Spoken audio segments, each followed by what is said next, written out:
Welcome back to the Diver Guide channel, where we talk about making your dives go from beginner to expert. Today we've got back 1.5 pike to go over. This is on the more advanced side and requires a lot of patience and a lot of timing and good form to make it look good. Oh, and by the way, if you want to have a one-on-one meeting with me to go over your own diving, college recruiting, or even any mental blocks that you might be having, check out the link in the description. I'd love to help out. So, we've got a lot to go over, and we'll start right here with this first person, and this is really going to warm us up for the rest of the video, because this person kind of does a lot wrong, which is not bad because this is what we do at the beginning of every dive. We're kind of freaking out a little bit, we're nervous, we do things wrong on the starts, in the air, and on the finish. So, let's talk about the takeoff first. In previous videos, we talk about being tall off the board and getting the arms all the way through, and this is no different. You have to actually be able to go further behind your head, as you'll see with more advanced divers at the end of the video. But you can see here, as she's swinging through, when her arms are around 6 o'clock, she starts to swing back with the shoulders. She loses her core because her shoulders are swinging, and her arms swing through, but they only get to about her ears, and her shoulders take over. Everything is just kind of falling away from the board. The reason behind this is just because she's anxious. She wants to get to the water really quick, and the best way people think to get to the water fast is to just get the flip started earlier. But by being more patient, you'll actually end up higher in the air and potentially into a tighter pike. Another concept that you'll talk a lot about is looking into your tuck or into your pike, and that just means the head position on the start needs to be in towards the board. You need to be looking down towards the board and waiting for your legs to come up to your chest. Don't move your chest further away from your legs, because that makes it harder to get into a pike. You can see how big her pike is. That only slows you down. So she had a lot of things working against her. Some similar things are going against this next person too. He is also leaning back. He gets his hands through a little bit better. They're straighter, but he bends his knees really early. So he's trying to get into that pike way too early, and his legs don't straighten until he's right about there, which is already halfway through the dive. One way that power is generated into pike flips is coming from the toes. The longer those legs are, the more power they can generate on the way into your pike. If you break at the knees, the board is no longer pushing your entire body up, it's only pushing the bottom half of your body. You have to give the board the ability to push force all the way through your entire body as long as possible. This is why you see some people jumping really, really high in the air. It's not only because they're strong, they're on the board as long as possible. Now, one thing this guy does really well is actually his press out. You can see he comes out awesome. He just doesn't have a lot of time or doesn't move his hands quite fast enough to get to the water.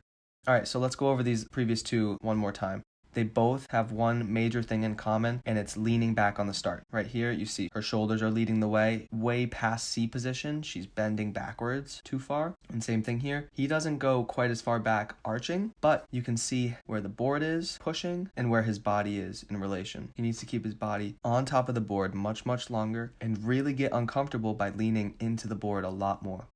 So we're just going to move on to the next person. Her arm swing is really nice. She gets her arms a little bent at the top, so it'd be better if after they come through, she can straighten them out again. And she doesn't actually get into a C position that much. She just starts bringing up her legs, so she's a little too hollow. What I would love to see from her is her hips moving forward a little bit on that takeoff, so you can extend into a C position and then slamming into the pike, because she brings up her legs really well. Look how straight the legs are on the way up. So she has no problem picking up the legs. She's just doing it a little early, and she needs to extend off the board a little bit longer. That'll give her some more height to finish the dive. And one more thing that she can do to really improve this dive is to pull in that pike. A lot of people think that pulling in a pike means you need to use your arms to pull your legs towards you more, but it's actually a bit more involved than just that. You want to keep your eyes looking towards your legs as your legs come up to you. You can see right here, her head starts tilting back. Rather than letting your eyes go back early, why don't you just let yourself look at your knees or your toes or your shins as they come up to you, and then look back. After your legs are up to your face a little bit more and you've latched into that pike, then look back. You can see the water, then you'll come out. That'll be great timing. The tighter in your pike can get, the faster this can go. On the out, she comes out really wide. I would love to see her press a little bit stronger and keeping her arms a little bit closer to her body. So she had to pull a little bit for the entry, but it's very good overall. The only reason it's really splashy is just because she doesn't have a lot of drop time and a lot of time to really tighten up for that water. Next video, you can see she's actually a little bit slow in the pike, but she makes up for it by getting into a tighter pike. She squats and circles. This is the extension I was talking about. Compare that to the last girl. She's here and she's already kind of hollow at the hips. You have to let the hips extend like that and then pull those toes up as hard as possible. She actually loses her knees a little bit and crimps a little bit off the board. Squeezing your quads will really help with that. Really lock out the legs and try and keep those toes together. But what she does really well is waiting for her legs to come all the way up to her face before she looks back. And right when she connects in and looks up over her toes, the board is there and she's spotting the out. So she sees the board and immediately comes out. I bet she knew that her connection was a little bit slow. It just seemed like her legs came up a little bit slow and she can pop the toes off the board a little bit faster. So she pulled on the entry to make it around, and then she has a really nice knee save.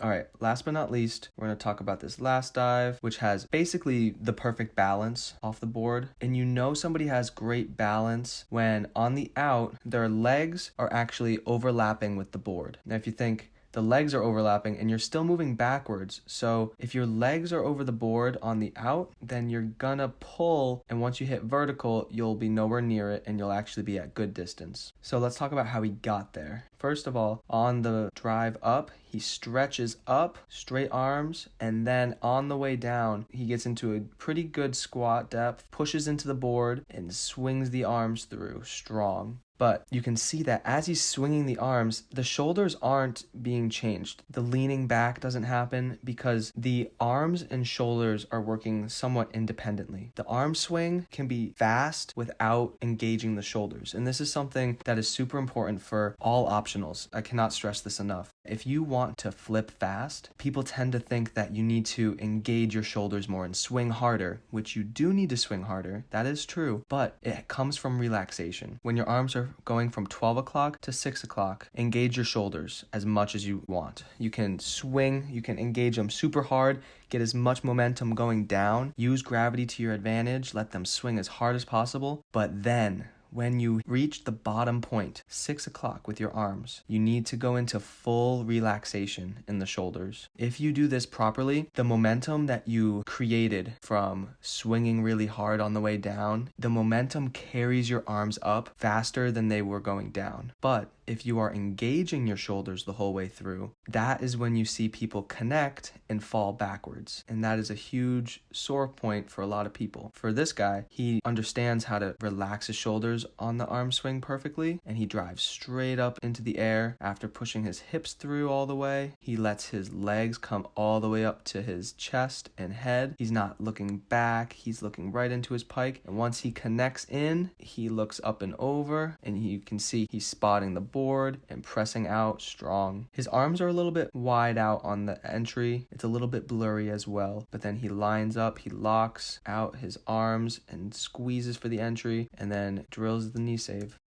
Overall, there's a few things that we should recap, and that's looking into your pike off the board. So that means keeping your gaze down on the board and not letting your head swing or your shoulders swing. As you progress more and more, you'll get better at waiting for your legs to come up to you and extending off the board. So that full extension, which we saw right here with this girl, she goes all the way into a C position and then the legs pop up. Even though her pop was a little bit weak on this one, after you get the C position and a proper pop of the legs into a straight leg drive up into the pike, you gotta wait for the legs to get to your face and then you latch on into a tight pike and wait for the out. I'll do a video in the future about spotting, and we'll talk about how you can spot and what you're looking for throughout the dive. But for now, these mechanical issues should be the focus of your drills and your voluntaries, keeping your eyes down on the starts, getting your arms all the way past your ears, and being patient.